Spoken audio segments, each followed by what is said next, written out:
বন্ধুরা, আশা করি সবাই ভালো আছেন।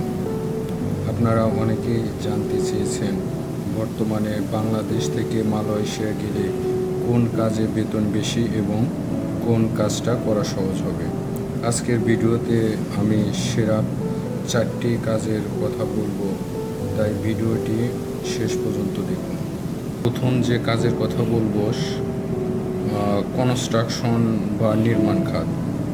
মালয়েশিয়ার প্রচুর পরিমাণ ভবন ও রাস্তাঘাট তৈরি হচ্ছে। এই খাতে সাধারণ শ্রমিক ছাড়াও যদি আপনার ওয়েল্ডিং এবং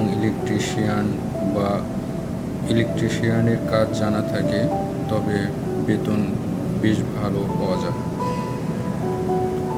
2 নম্বরে ম্যানুফ্যাকচারিং বা ফ্যাক্টরি জব। ইলেকট্রনিক্স কোম্পানি বা গ্লাভস তৈরি কারখানা অনেক বাংলাদেশি কাজ করেন। এখানে আজকের পরে থাকে এবং ওভারটাইম করার সুযোগ বেশি থাকে, যা আপনার মাসিক আয় বাড়িয়ে দেবে। প্লান্টেশন বা কৃষিখাত।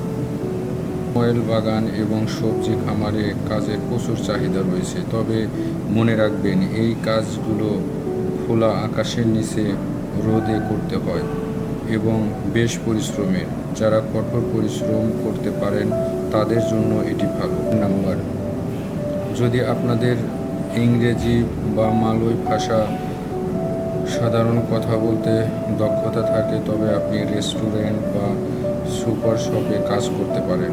এই কাজগুলো তুলনামূলক আরামদায়ক। শেষে বলবো, দালালদের খপ্পরে না পড়ে সঠিক এজেন্সির মাধ্যমে যাওয়ার চেষ্টা করবেন। ভিডিওটি ভালো লাগলে লাইক দিবেন এবং মালয়েশিয়া সম্পর্কে আরও জানতে আমাদের চ্যানেলটি সাবস্ক্রাইব করুন। ধন্যবাদ।